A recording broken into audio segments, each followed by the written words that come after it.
What if Mace Windu killed Dooku and arrested the Separatist leaders on Geonosis? What would happen then? We pick up with Master Windu approaching Dooku and his associates as they watch Anakin, Padme, and Obi-Wan fight for their lives in the arena below. Let's begin. Through the curved archways of the Geonosian Arena's viewing gallery, Master Windu observed his quarry. The desert sun illuminated Count Dooku as he gazed down at the spectacle below.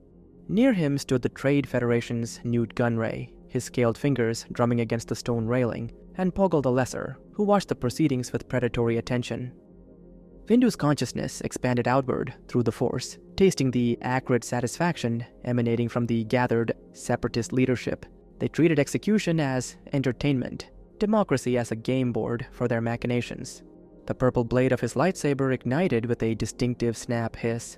In one fluid motion, Windu's blade severed Jango Fett's head from his shoulders. The bounty hunter's helmeted head and armored body collapsed in place, the cauterized wound releasing a sickening odor of burnt flesh. Before Dooku could fully register the threat, Windu's second strike cleaved through the Count's neck. Dooku's severed head plummeted to the arena below, while his body slumped against the viewing box's railing. Behind him, the metallic click of a blaster, being primed, caught Windu's attention. Without turning, he deflected young Boba Fett's shot back into the wall.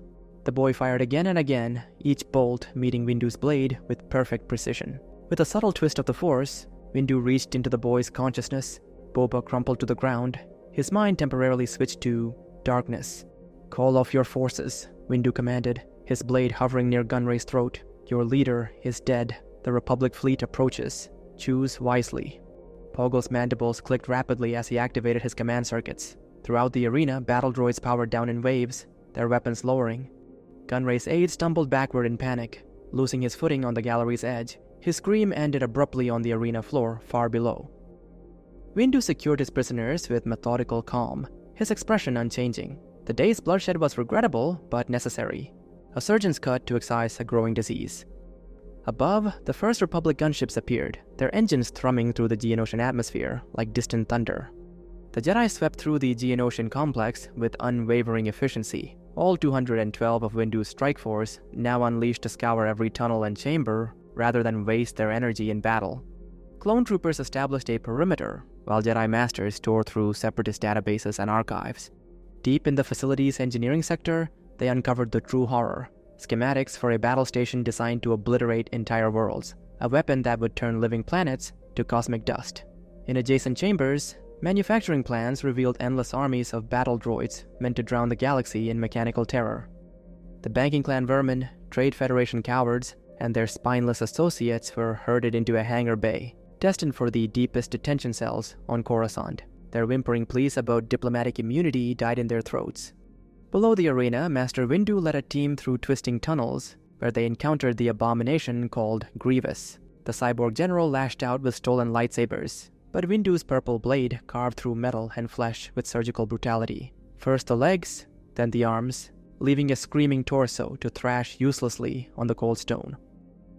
When Anakin entered the hangar and saw Poggle among the prisoners, rage exploded behind his eyes. He crossed the space in 3 strides and smashed his boot into the Geonosian's face with a sickening crunch. His heel descended again toward the Geonosian's skull, but Obi-Wan yanked him back.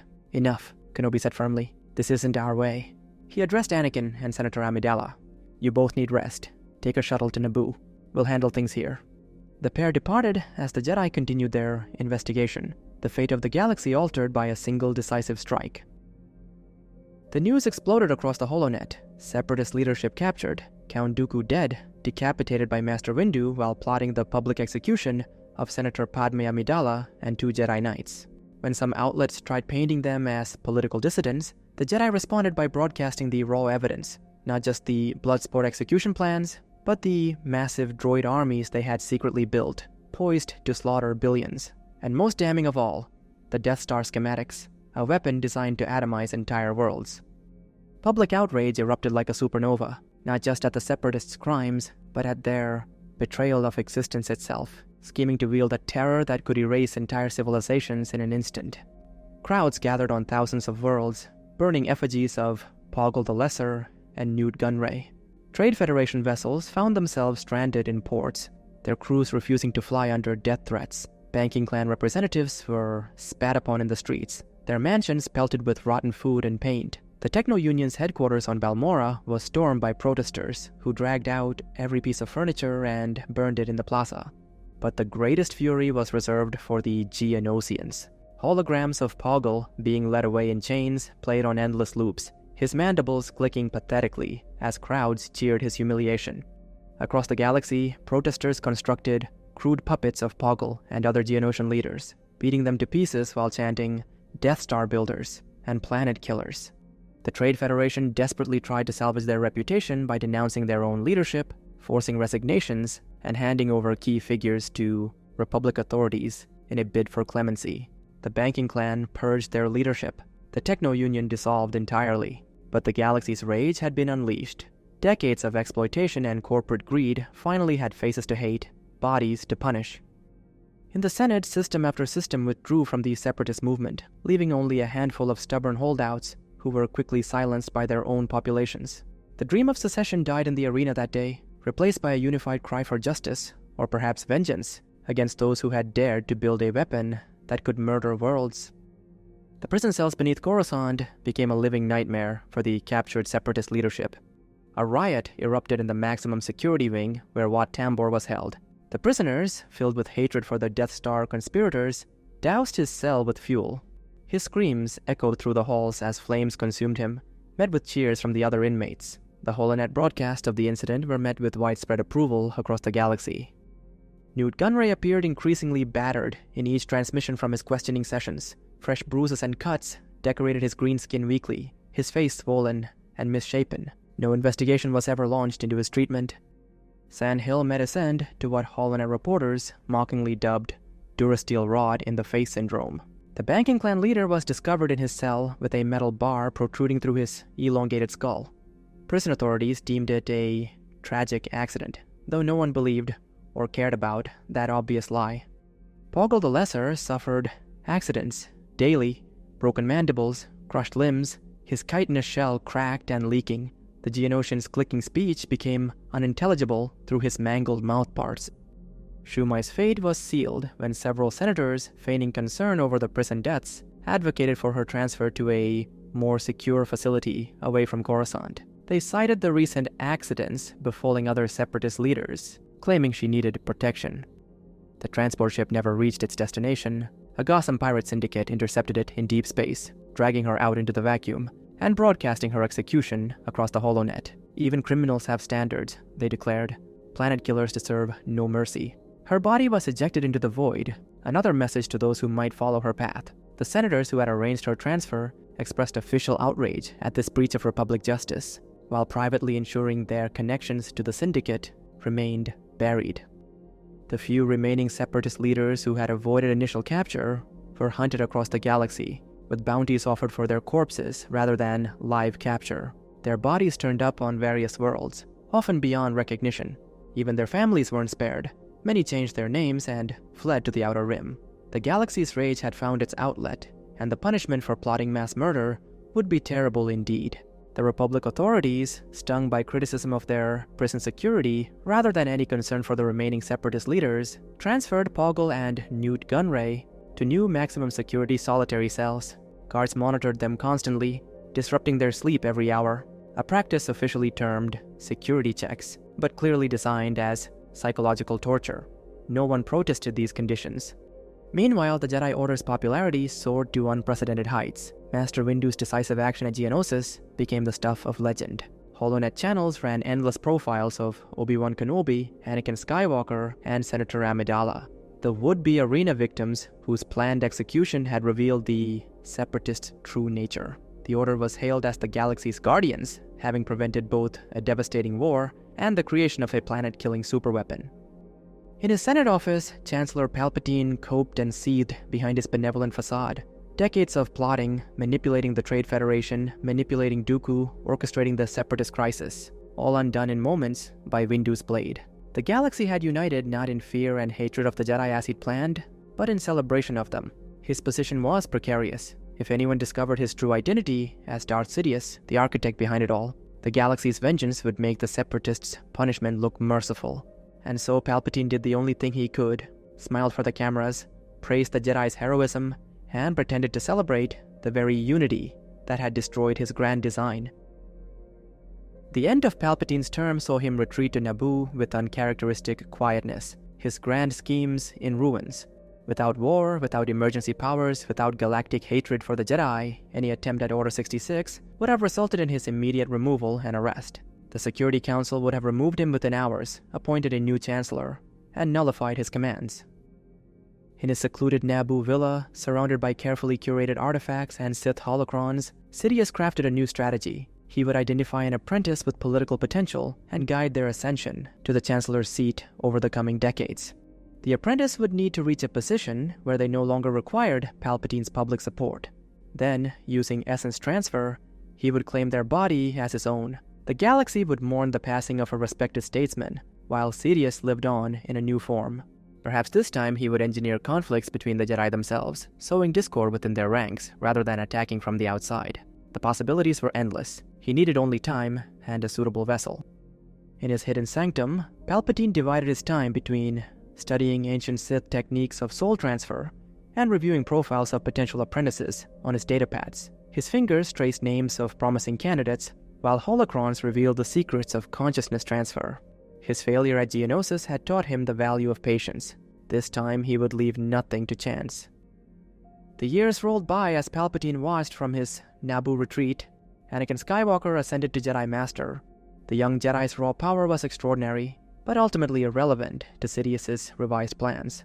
Possessing Skywalker's body would be pointless. The Jedi had no interest in politics beyond his marriage to a senator, preferring to spend his time either in the temple or in Padme's apartment. More crucially, Sidious needed to remain as Palpatine for decades, carefully engineering the societal fractures and conflicts his chosen apprentice would eventually exploit. Skywalker's martial prowess meant nothing if Sidious couldn't spend years laying the groundwork for future chaos.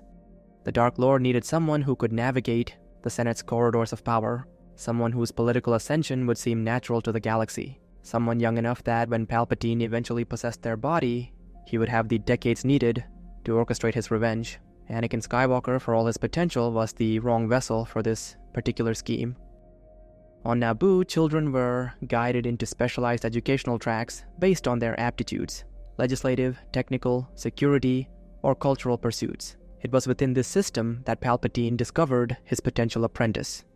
The boy's father had built a trading empire through uncannily successful business decisions, minor force sensitivity at work, though the man never knew it. His son inherited this gift, manifesting far more strongly. The mother had passed during childbirth, and the father buried himself in off-world business ventures, leaving his son to the care of household droids and tutors.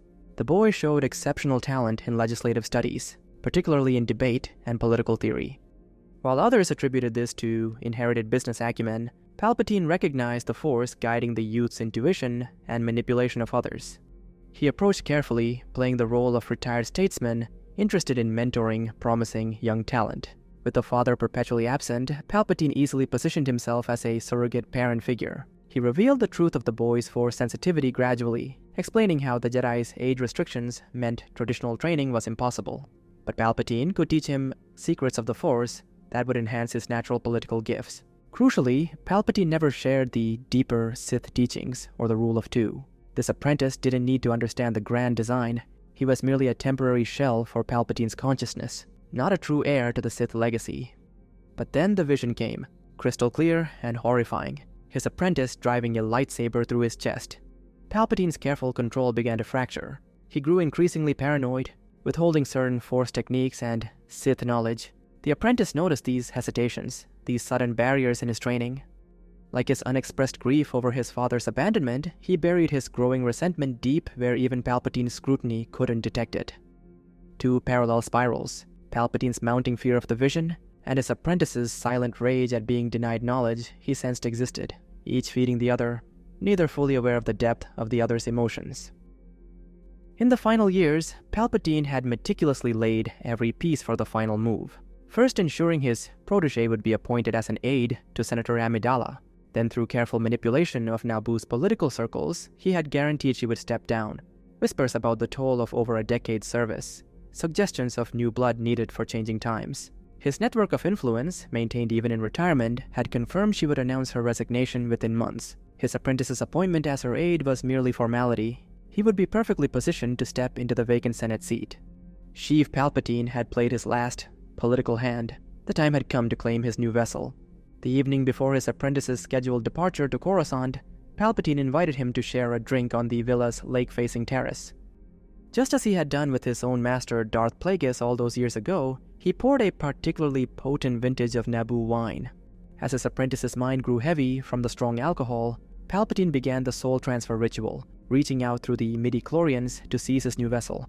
But something was wrong. His consciousness struck an impenetrable barrier, slamming back into his aging body. His apprentice rose from his chair, towering over his former master, eyes glinting with cold triumph. "You began withholding knowledge years ago," the apprentice said, his tone clinical. "Did you think I wouldn't notice?